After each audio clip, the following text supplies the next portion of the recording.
Welcome to part 10 in this series of videos where we will be creating a birthday reminders application using C# and Blazor.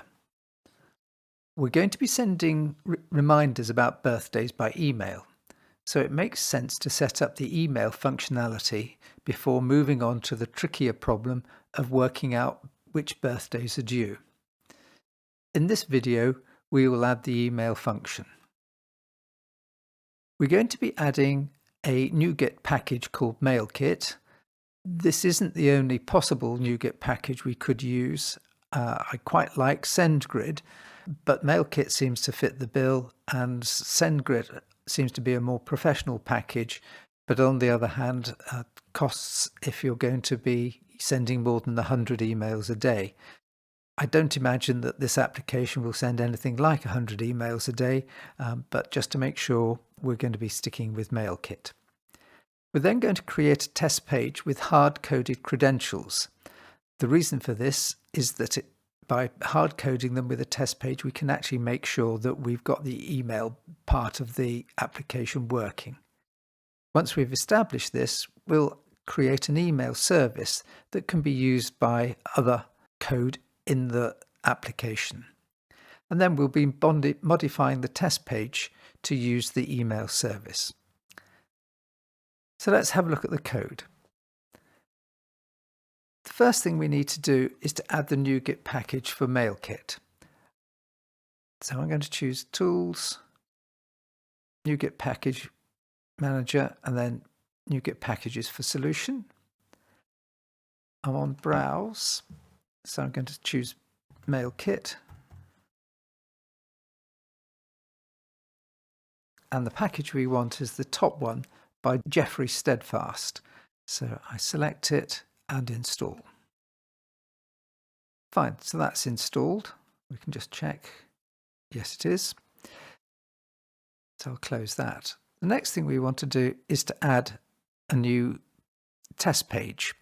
So under Pages, I right-click, select Add, and raise a component. And I'm going to be calling it Email Test Page.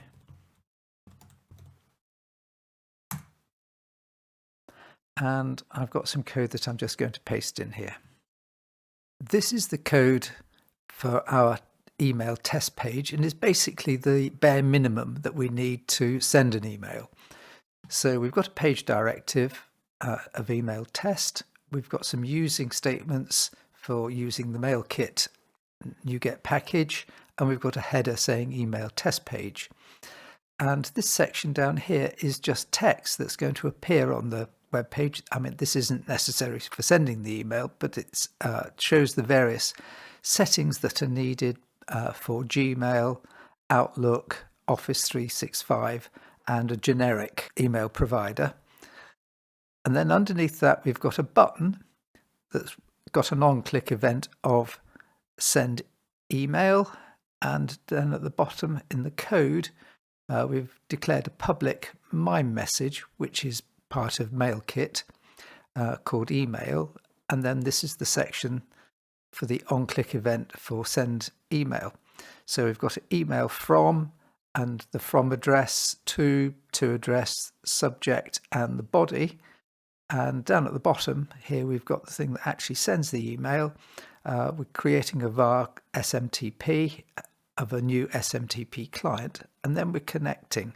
Now, this is the connection needed for Outlook.com, and this line here is the one that needs to be changed if you're using, for example, Office 365 or your own domain email address. Then we put in the username and user password, and then it'll send the email. It doesn't do any more than that. I'm going to substitute my credentials in here now off screen, and then we'll start it, but not before I actually add something to the nav menu so that we can call this. So let me just copy that and paste it, and it was email test and a description of email test. And now let's run it. So this is our application with our email test page. Let's click that. And as you can see, I've just got the top here, the settings for the common email providers. I'm not convinced that Gmail is a good option. To use Gmail, you have to not use two-step verification, and you also have to set, I think it's called less secure apps on, and I'm not sure that's a good idea. Outlook seems to be okay. Office 365 seems to be okay. There is, I believe, a limit on the number of emails you can send from Outlook on a day. And I think that is possibly 100 emails a day. I'm not sure on that, but I've read that somewhere. Right, so let's test it. I'm going to click email. Nothing's going to happen. But if I look in my email client in a minute, we should see something coming in.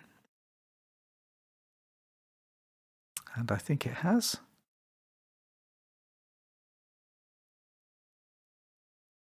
And it's my email that simply says email subject goes here, and this is the email body.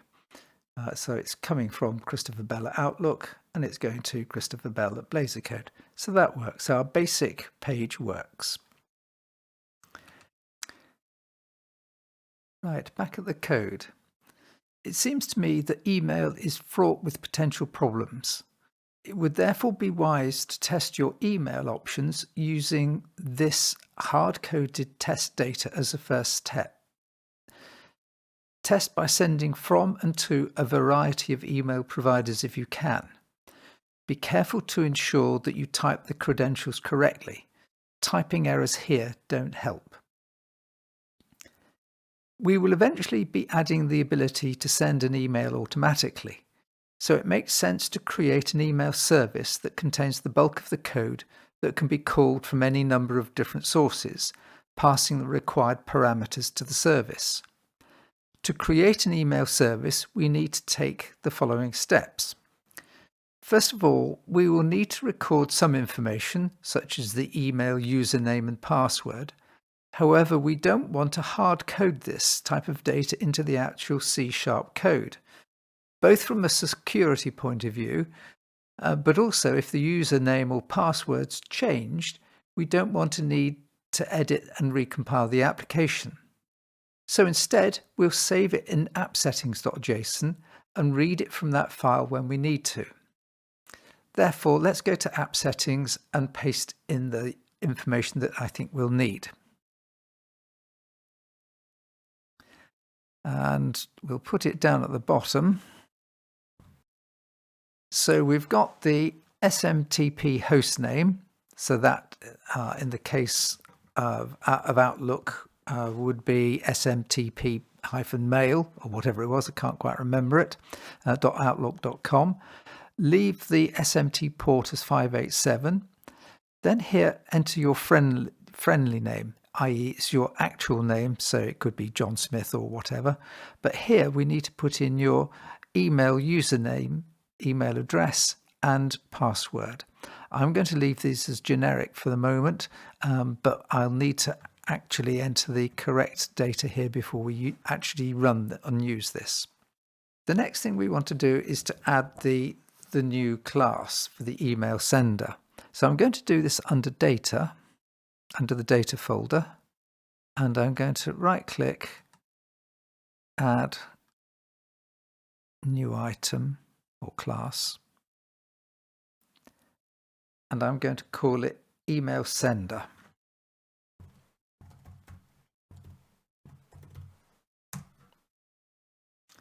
And I'm going to paste in the code that we need here. So again, this is the code we want for our email sender class. So again, I'm importing the MailKit requirements that we have, and I'm creating an interface, and it's going to be a Boolean. And the parameters we're going to pass in is a string of the email address of the person we're sending the email to, a string for the subject, and a string for the body. Then the actual class itself, we use the iConfiguration technique to get the information from appsettings.json, and here's the actual method itself. So these are the vars for the host, port, friendly name, email address, password. Then we create the message, very similar to our hard-coded one, and then we actually send it. So this is where we try to send the email. It's a try catch, so it's either going to return true if it's successful or false if it isn't successful. Now, because we've done this, we need to change program to include this service and interface. So on program.cs,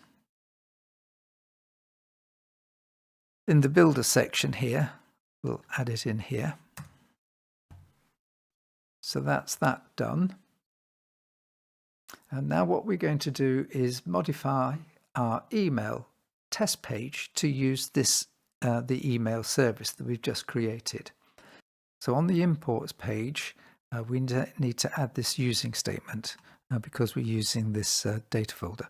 I'm not sure if that was there already, but whether it was there or not before, we need it there now. And on the email test page, we're going to need to inject our new email service. And lower down on the send email, I'm going to comment all this out to start with and replace it with this code. Now I'm going to save this, and if we actually enter an email address here and then save and run it, it should send an email. We haven't got anything in here if it's successful, and we haven't got anything here if it's unsuccessful.